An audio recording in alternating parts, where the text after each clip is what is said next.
महाराष्ट्र राज्य माध्यमिक परीक्षा म्हणजेच इयत्ता 10वीचा निकाल काही दिवसापूर्वी लागला। अनेक विद्यार्थ्यांनी प्रचंड मेहनत करून उत्तम गुण प्राप्त केले। अशा असताना देखील शासनाने लागू केलेल्या विविध नियमावलींमुळे किंवा ऑनलाईन प्रक्रियेमुळे विद्यार्थ्यांना हवे असलेले पुढील शैक्षणिक अभ्यासक्रमाची ठरवलेल्या दिशेस हवे असलेल्या महाविद्यालयात प्रवेश मिळणे कठीण झाले आहे। प्रवेश प्रक्रियेत अर्ज भरण्याकरता असलेले संकेतस्थळ बऱ्याच वेळा जोडले जात नाही। विद्यार्थ्यांच्या शाळेचेच असलेले महाविद्यालय संकेतस्थळावर दिसतच नाही। रहिवास असलेल्या ठिकाणापासून जवळ असलेले महाविद्यालय संकेतस्थळावर दिसत नाही। महाविद्यालयाकडे असलेल्या प्रशासकीय जागा देखील शासनाकडे जमा झाल्याने महाविद्यालयास देखील कुठलाही पर्याय राहिला नाही। या सर्व प्रक्रियेमुळे विद्यार्थ्यांबरोबरच पालकही प्रचंड त्रस्त झाले असून संतप्त प्रतिक्रिया सर्व स्तरातून येत आहेत। हिंदू महासंघ या विषयाला अनुसरून विद्यार्थ्यांच्या हितासाठी सज्ज झाला आहे। आजच हिंदू महासंघाच्या शिष्टमंडळाने महाराष्ट्र राज्याचे शिक्षण मंत्री दादा भुसे यांची मुंबई येथे भेट घेऊन परिस्थितीची माहिती दिली आहे। याविषयी शिक्षण मंत्री दादा भुसे यांनी त्वरित योग्य निर्णय घेऊन तसे आदेश देण्याचे मान्य केले असल्याचं हिंदू महासंघाचे आनंद दवे यांनी सांगितले। विद्यार्थी हिताचा निर्णय शासनाने वेळेत न घेतल्यास हिंदू महासंघ राज्यभर आक्रमक आंदोलन उभे करणार असल्याचे हिंदू महासंघाचे अध्यक्ष आनंद दवे यांनी जाहीर केले। या शिष्टमंडळात हिंदू महासंघाकडून आदिती जोशी, तृप्ती तारे, नितीन शुक्ल, अजित जोशी, अश्विन वाकडे, तृप्ती वाकडे आदींचा समावेश होता। इन हाऊस कोटांना आकारण्यात आलाय आणि तो अचानकपणे आम्हाला आमच्या समोर आलाय। यावेळेच्या खरं तर बॅचवरती सगळ्याच बाजूंनी अन्याय झालाय। 10वीच्या बॅचबद्दल मी बोलते। एसएससीच्या 15 दिवस आधी त्यांची परीक्षा प्रीपोन झाली आणि हा नोटिफिकेशन सुद्धा मिड ऑफ द सेमिस्टर आम्हाला सांगण्यात आलं। त्यामुळे मुलांचं अकॅडमिक नुकसान झालं। आता हा नवीनच काहीतरी रूल 13 वर्षापूर्वी शाळेमध्ये ॲडमिशन घेताना आम्हाला हे अगदीच मान्य होतं आणि माहिती होतं की आमची मुलं ती पुढे याच शिक्षण संस्थेमध्ये शिकणार आहे।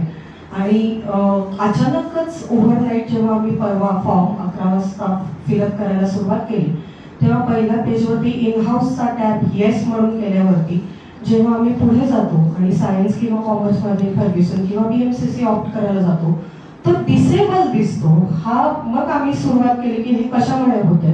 मग ते आम्हाला अचानक सर्क्युलर आहे वगैरे असं म्हणजे कुठल्याही प्रकारे पालकांना कधीही या बाबतीत विश्वासातच घेतलं नाही, अंधारात ठेवलं गेलं।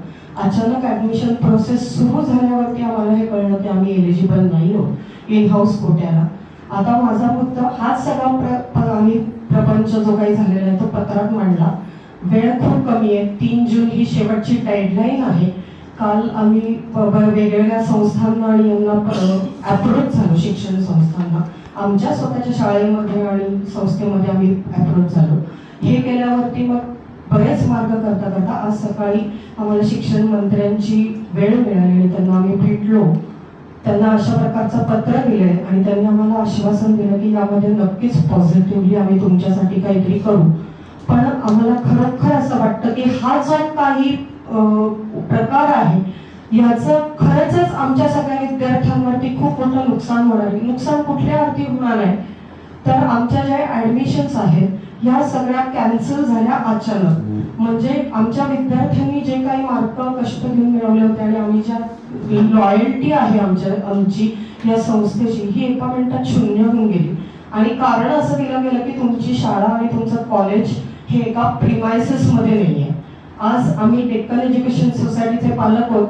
आमच्या संस्था या 100 वर्षापेक्षा जुन्या आहेत। हे GR तुमचे काल परवा येतात। अचानक ओव्हरनाईट कुठलीही काहीही हे न देता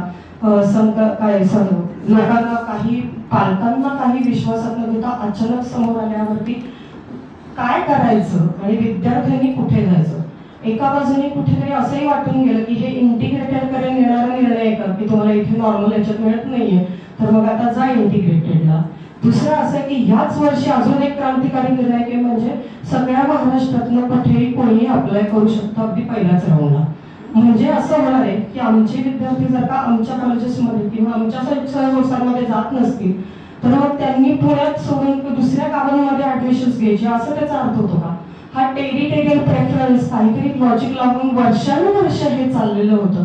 अचानक रिझल्ट लागायच्या 2 दिवस आधी कुठले तरी गव्हर्नमेंट लेवलचे GR येतात, पालकांना पूर्णपणे अंधारात ठेवलं जातं आणि जेव्हा ॲडमिशन प्रोसेस सुरू होते तेव्हा आम्ही या गोष्टीला एक्सपोज होतो।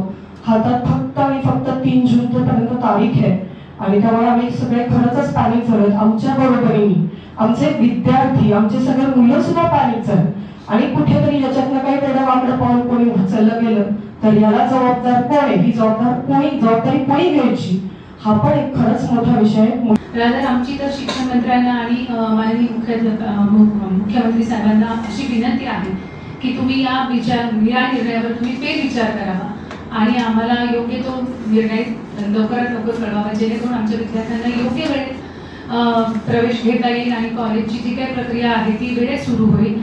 आणि जो काही हा आपण अट्टहास केला होता, आम्हाला परीक्षा सुद्धा 10 दिवस आधी घेतल्या गेल्या, 10-12 दिवस, तो निर्णय वर्षाच्या सुरुवातीला आला तेव्हाही अशी सगळी खळबळ उडाली, पण आम्ही तो निर्णय मान्य केला. पण हा अचानक निर्णय सांगितला जातो आणि तो लादला जातो, तर हे असं होता कामा नये. त्यामुळे आमची कळकळीची विनंती आहे सरकारला की तुम्ही न्याय द्या आणि आमच्या विद्यार्थ्यांना प्रवेश मिळण्यासाठी अनुमती द्या.